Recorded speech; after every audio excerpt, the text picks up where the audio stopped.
اللہ اولہا و آخرہا۔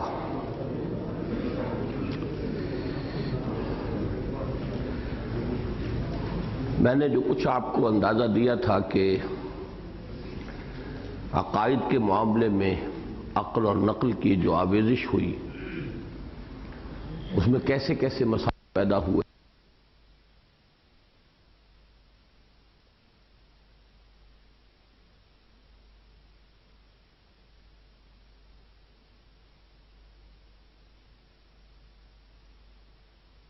آیا اللہ کوئی محدود ہستی ہے، کسی خاص جگہ پر ہے، کسی خاص مقام پر ہے، یا یہ کہ اس کی ہستی لامحدود ہے، وہ کسی سمت کسی مقام سے مقید نہیں ہے۔ اب ظاہر بات ہے کہ عقل تو ادھر لائے گی کہ وہ تو اس کی ہستی غیر محدود لامتناہی، اس کی صفات بھی غیر محدود لامتناہی، لیکن پھر ایک سوال پیدا ہوتا ہے اس کے علاوہ کہ پھر یہ اترنا، نزول وغیرہ وغیرہ، اس کے علاوہ یہ کہ آیا یہ کائنات اللہ کا غیر ہے، اللہ اس سے باہر ہے؟ اگر اس کائنات کے علاوہ ہے، علیحدہ ہے، باہر ہے، تو اللہ کی ذات محدود ہو گئی؟ اب یہ پھر ہیں جو پڑھتے ہیں یہاں سے وہ مسئلہ، یہ مابعد الطبیعات کا مسئلہ ہے۔ اس کے لیے عنوان ہے ربط الحادث بالقدیم۔ اللہ کی ہستی قدیم ہے، کائنات حادث ہے، ان کا باہم ربط کیا ہے؟ آیا ایک دوسرے سے ایکسکلوسیو ہیں یا ایک دوسرے میں پیوست ہیں؟ معاذ اللہ پیوست ہیں تو بھی اب وہ بات کہیں کہ کہیں نکل گئی۔ اس پیوستی کے لیے دو تعبیریں اختیار کی بعض لوگوں نے کہ ایسی مثال ہے جیسے پانی میں شکر حل ہو جاتی ہے، اب وہ شربت یکجان ہے، علیحدہ نہیں رہے، لیکن اس پر اعتراض وارد ہوا کہ پہلے دو چیزوں کی ضرورت پھر ہوگی، پانی علیحدہ ہو، شکر علیحدہ ہو، پھر حل ہوگا نا۔ تو حلول سے بھی توحید کی نفی ہو گئی۔ ایک یہ کہ یہ دونوں متحد ہیں تو اتحاد کے لیے بھی دو چاہیے، پہلے سنویت ہو گئی۔ یہ ہے وہ شعر کہ حلول و اتحاد ایجا محالست کہ در وحدت دوئی این زلالست۔ حلول کے لیے بھی پہلے دو چاہیے اور اتحاد کے لیے بھی پہلے دو وجود چاہیے جو متحد ہو گئے۔ ہم کہتے ہیں نا کہ ایک حیوانی وجود، ایک روحانی وجود، دونوں متحد ہیں ہمارے وجود میں، تو دو تو ہو گئے نا۔ یہ ہے مسئلہ جو منطقی طور پر پھر جاتا ہے وحدت الوجود پر۔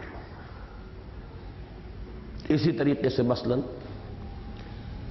اب یہ بات کہ اللہ راضی ہوتا ہے، اللہ ناراض ہوتا ہے، اس کا مطلب یہ ہے کہ اللہ میں انفعال ہے، یہ انفعالی کیفیات ہیں، تأثر ہے۔ یہ تو آپ نے اچھا کام کیا میں راضی ہوا، آپ نے برا کام کیا میں ناراض ہوا، میں نے آپ کے فعل سے تأثر لیا ہے، تو یہ شے اللہ کی ذات سے فروتر ہے۔ اللہ ہمارے افعال سے متاثر ہوتا ہے۔ پھر صفات جو ہیں وہ تو ذات سے علیحدہ ایک شے شمار ہوتی ہے۔ ایک شخص پہلے جاہل تھا اب عالم ہو گیا، علم کی صفت پہلے نہیں تھی اب آ گئی، لیکن یہ کہ دو چیزیں علیحدہ تو ہوئی نا۔ ایک شخص تھا جس میں استعداد تھی علم کی، ایک علم جو اسے حاصل ہوا، تو اللہ کی صفات کی کیا کیفیت ہے؟ ہیں صفات ذات حق حق سے جدا یا عین ذات؟ کیا مانے انہیں؟ عین مانے کہ غیر مانے؟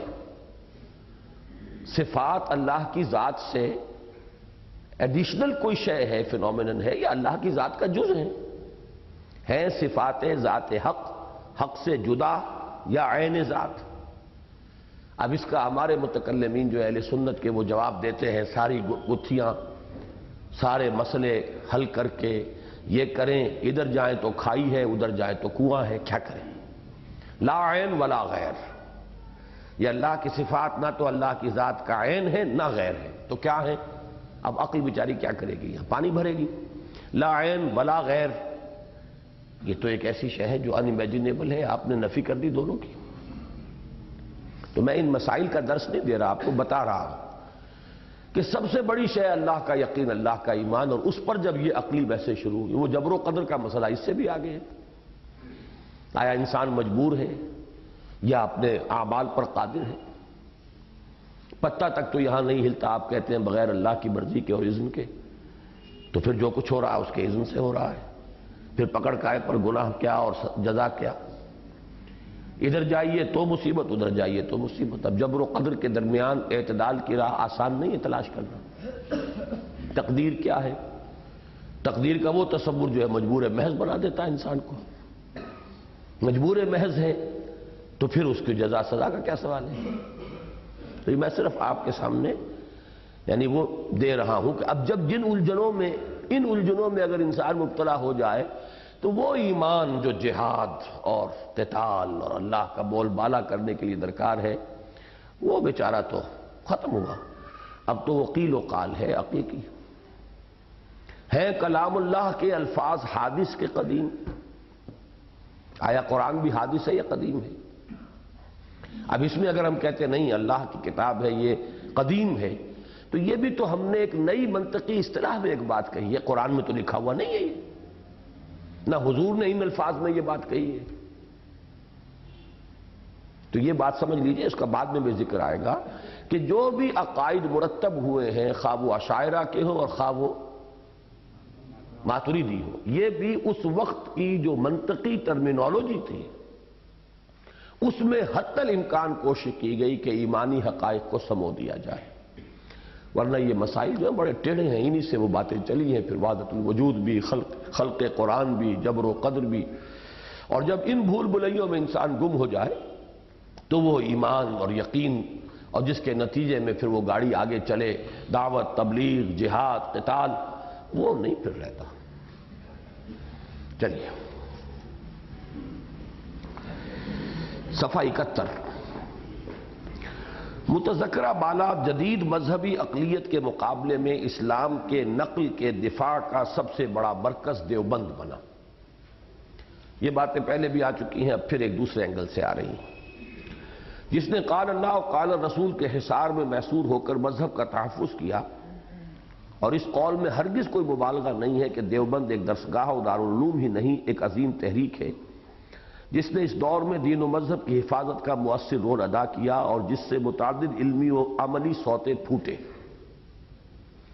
چنانچہ شیخ الہند مولانا محمود حسن رحمۃ اللہ علیہ کے بعد شیخ الحدیث مولانا انور شاہ کاشمیری، حکیم الامت مولانا اشرف علی تھانوی، مجاہد حریت مولانا حسین احمد مدنی، شیخ الاسلام مولانا شبیر احمد عثمانی، اور مبلغ ملت مولانا محمد الیاس رحمہم اللہ، اور ان کے تمام علمی، روحانی، مذہبی اور سیاسی اور دعوتی اور تبلیغی سلسلوں کا اصل منبع دیوبند ہی ہے۔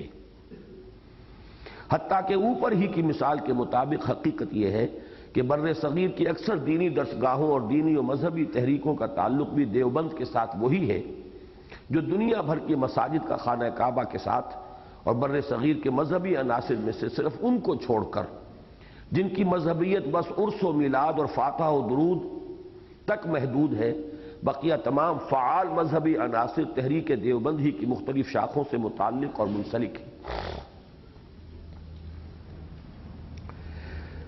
ویسے اس میں تھوڑی سی وضاحت مزید کر دوں میں، اس سے بھی پہلے یہ دو حضرات نے میر درد کا ایک شعر لکھ کر یہاں میری میز پر رکھ دیا تھا، وہ چاہتے ہیں کہ میں آپ کو سنا دوں۔ وہ جو میں نے آپ کو حدیث قدسی سنائی تھی، جس کو محدثین اس کی سند جو ہے اس کو معتبر قرار نہیں دیتے، لیکن مفسرین محققین نے تسلیم کیا ہے کہ اللہ تعالیٰ بندہ مومن کے دل میں سما جاتا ہے۔ وہ اس کا ترجمہ جو ہے شعر کی حالت میں خواجہ میر درد، چونکہ وہ بھی صوفی تھے، ارض و سما کہاں تیری وسعت کو پا سکے، میرا ہی دل ہے وہ کہ جہاں تو سما سکے۔ یہ اسی کی ترجمانی ہے۔ میں یہاں یہ عرض کرنا چاہ رہا تھا کہ اہل حدیث تحریک جو ہے وہ بھی ایک زمانے میں بہت زوردار تحریک کی حیثیت سے رد بدعات، مشرکانہ اوہام ان کی نفی کے لیے اٹھی تھی، لیکن بدقسمتی سے بہت جلد یہ تحریک صرف چند شعائر کے اوپر اپنے آپ کو محدود کر کے اور انتہائی تنگ نظر فرقے کی صورت اختیار کر دی۔ اس وقت بدترین فرقہ پرستی جو ہے وہ اس حلقے میں، ساری بحث رفع یدین سے، آمین بالجہد سے، اللہ اللہ خیر صلی اللہ، اور دو چار ایسے ہی مسائل ہیں، باقی اور چیزوں کے ساتھ کوئی بحث نہیں، کوئی دلچسپی نہیں۔ وہ تو اٹھے تھے اصل میں بدعات کا ابطال کرنے، رسومات کی نفی کرنے، مشرکانہ اوہام کا سد باب کرنے۔ یہ چند مسائل جو ہیں مسلک کے مسائل ہیں، اب سارا زور جو ہے انہی کے اوپر صرف ہوتا ہے لے دے کر۔ اور یہ جو ہے اس وقت میں اپنے دلی احساسات کی ترجمانی کر رہا ہوں کہ فرقہ پرستی جسے کہتے ہیں وہ جو ہے بدترین کیفیت جو ہے وہ اس جماعت کے اندر آ چکی ہے۔ کہلاتی جماعت ہے، جماعت نہیں ہے، فرقہ، بہت سخت فرقہ بن چکا۔ باقی جو حنفی ہیں اس ملک کے اندر، ان کے بارے میں بھی ایک غلطی ہوئی ہے۔ دیوبندی تحریک اور دیوبند کے سلاسل یہ اتنے زوردار تھے کہ انہوں نے اپنے اس زوم میں ہر غیر دیوبندی حنفی کو بریلوی قرار دے دیا۔ یہ بہت بڑی اسٹریٹجک مسٹیک ہوئی ہے۔ یہ جو پرانے مراکز علمیہ چلے آ رہے تھے، بریلویت تو احمد رضا خان بریلوی سے شروع ہوئی۔ میں ان کی شخصیت کو یہاں زیر بحث نہیں لانا چاہتا، انہوں نے بھی کچھ کام شروع کیے تھے، وہ شیعیت کے رد کے لیے کیے تھے۔ یہ تعزیے میں مسلمان دلچسپی لیتے ہیں، کھیل کود ہے، تماشے ہیں، پٹے ہیں، یہ ہے وہ ہے، تو اس کے مقابلے کے لیے عید میلاد النبی کا جلوس، وہ ایک اور بدعت جو ہے وہ بدعت کو توڑنے کے لیے وہ انہوں نے شروع کر دی۔ بہرحال ان کو چھوڑ دیجئے، لیکن بریلویت جس شے کا نام ہے ان سے پہلے تو نہیں تھی نا۔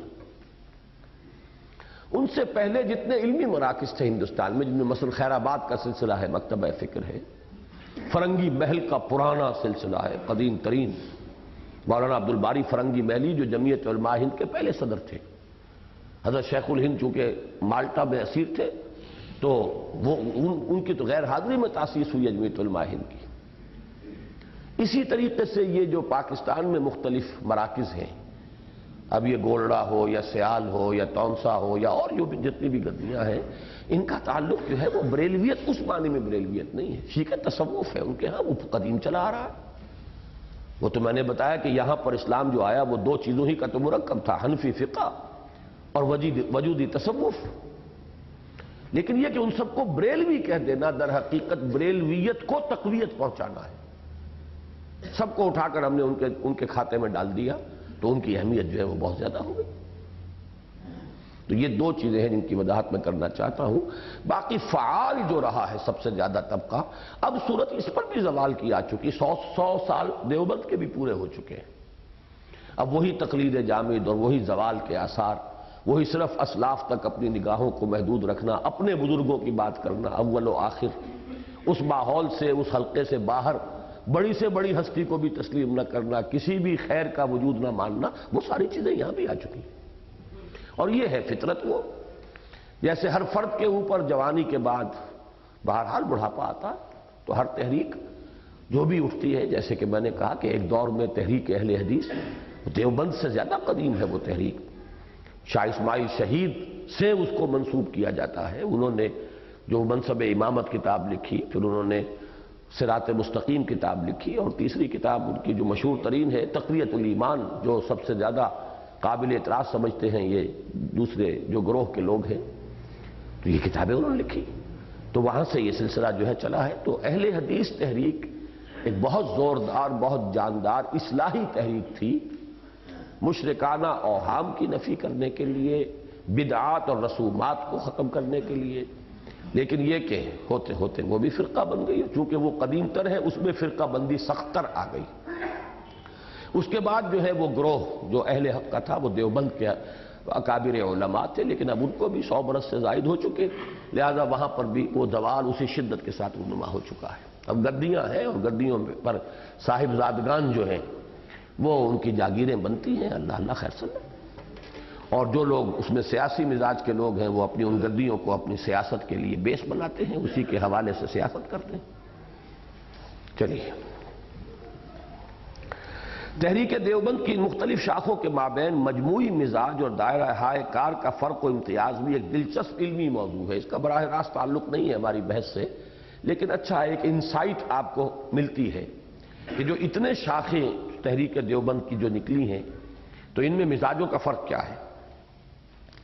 اس میں اصل عوامی عنصر جو مذہب و سیاست دونوں کا مظہر یا بالفاظ دیگر مذہبی سیاست کا سب سے بڑا علم بردار ہے، ذہناً و قلباً حسینی ہے، یعنی مولانا حسین احمد مدنی رحمۃ اللہ علیہ سے ذہنی تعلق اور قلبی ارادت و عقیدت رکھتا ہے۔ مجلس احرار اسلام بھی در حقیقت اسی کا تتمہ یا صحیح تر الفاظ میں ضمیمہ ہے۔ تھانوی اور عثمانی حلقے علمی ذوق اور متصوفانہ مزاج کے حامل ہیں۔ ان کے ہاں خانقاہ اور تعلیم، تدریس، تصنیف، تالیف، اس میں توجہ ہوئی ہے ساری۔ سیاست کے میدان میں عملاً نہیں آئے۔ مولانا تھانوی تو بالکل ہی نہیں آئے۔ مولانا شبیر احمد عثمانی اور مولانا ظفر احمد عثمانی تھوڑی دیر کے لیے آئے وقتی طور پر اس تحریک کے دور میں۔ باقی یہ کئی نظرات کا مزاج ہے، دارالعلوم بنائے اور تصنیف و تالیف، کتابیں علمی، یہ سیاست کے میدان کا ان کا ذوق نہیں۔